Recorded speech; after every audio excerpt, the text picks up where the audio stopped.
So hello बच्चों, here is the question. Sum of the areas of two squares is 400 centimeter square. If the difference of their perimeters is 16 centimeter, find the sides of two squares. तो यहाँ पे हम लोगों को square का side find out करना है. तो सबसे पहले हम लोग देखते हैं कि हमारा की कॉन्सेप्ट यहाँ पे क्या यूज होगा.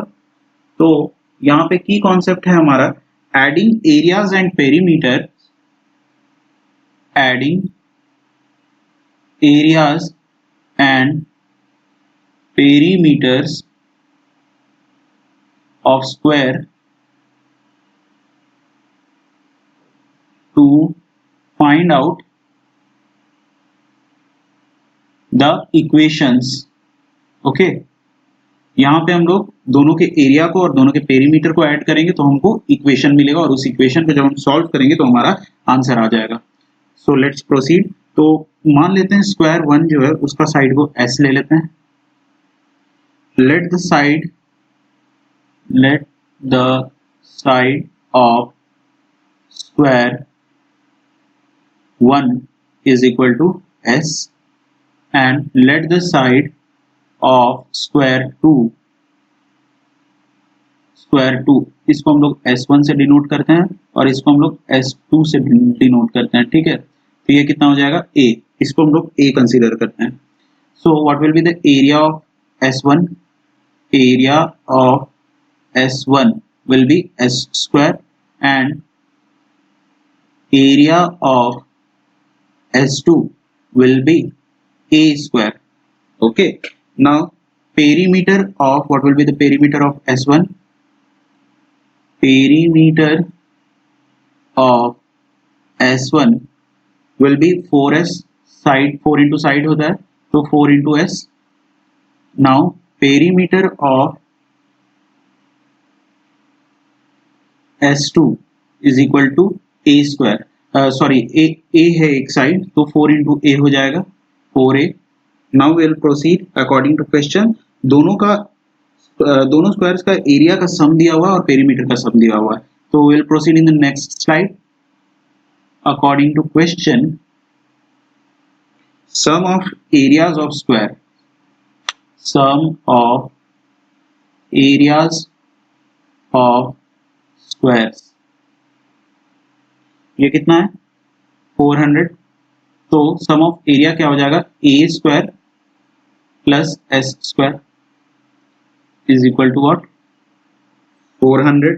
तो इसको हम लोग इक्वेशन 1 मान लेते हैं. और sum of perimeters of square, sum of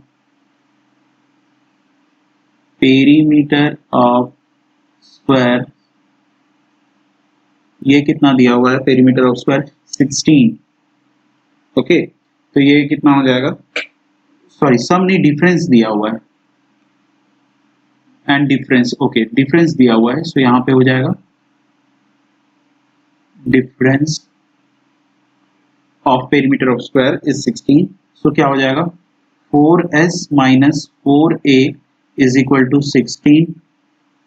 तो यहाँ से हम लोग 4 कॉमन ले लेते हैं तो यहाँ क्या हो जाएगा s minus a is equal to 16. Now ये 4 और ये 16 कैंसिल हो जाएगा. So s minus a is equal to what 4. तो यहाँ से s का वैल्यू हम लोग फाइंड आउट कर लेते हैं 4 प्लस a. ठीक है, इसको हम लोग मान लेते हैं equation 2. Now putting 2 in equation 1, क्या हो जाएगा यहाँ पे s का वैल्यू हमको दिया हुआ है तो ये हो जाएगा a square plus 4 plus a whole square is equal to 400. So will proceed in the next slide. तो ये किस तरह से हो जाएगा यहाँ पे आएगा इसको हम लोग ब्रैकेट को खोलेंगे 4 प्लस a होल स्क्वायर, इसको हम लोग लिखेंगे a plus b whole square के फॉर्म में है. तो ये हो जाएगा a square plus 4 plus a square मतलब 16 plus a square plus 8a is equal to 400. Okay, तो ये हो जाएगा 2a स्क्वायर प्लस 8a और ये 400 इधर आ जाएगा तो माइनस में हो जाएगा. 400 minus 16 is 384. 384 is equal to 0. तो यहाँ से हम लोग 2 कॉमन ले लेंगे तो क्या हो जाएगा a square plus 4a minus 192 is equal to 0. So we are having a square plus 4a minus 192. अब यहाँ पे हम लोग splitting the middle term करेंगे तो क्या हो जाएगा plus 16a minus 12a minus 192 equal to 0.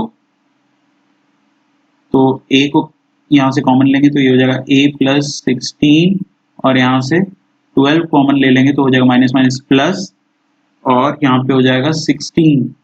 This will be equal to 0. So we are left with 2 zeros, a minus 12 और a plus 16. सो यहाँ पे a का वैल्यू कितना आ जाएगा 12 और यहाँ पे a का वैल्यू कितना आ जाएगा माइनस 16. सो ये दोनों जीरोस जो है ये इस इक्वेशन को तो सेटिस्फाई कर देगा, लेकिन यहाँ पे हम लोग a किसको मान के चल रहे हैं, हम लोग यहाँ पे a माने साइड ऑफ स्क्वायर, तो इस केस में साइड ऑफ स्क्वायर नेगेटिव हो ही नहीं सकता है. So side of square can not be negative in this case. ठीक है, सो इसलिए हमारे पास a का वैल्यू कितना आ जाएगा, a इज इक्वल टू 12. अब a इज इक्वल टू 12 आ गया, एक साइड हमको पता चल गया. अब इसको हम इक्वेशन 2 में डाल देते हैं, putting a in equation 2. Okay, और इक्वेशन 2 हमारा क्या था 4 plus A, s is equal to 4 plus A था, तो यहाँ पे आ जाएगा 4 प्लस a के जगह पे हम लिखेंगे 12. So our S is 12 plus 4 is 16. So this is our final answer. I hope you understood it very well. Thank you and all the very best.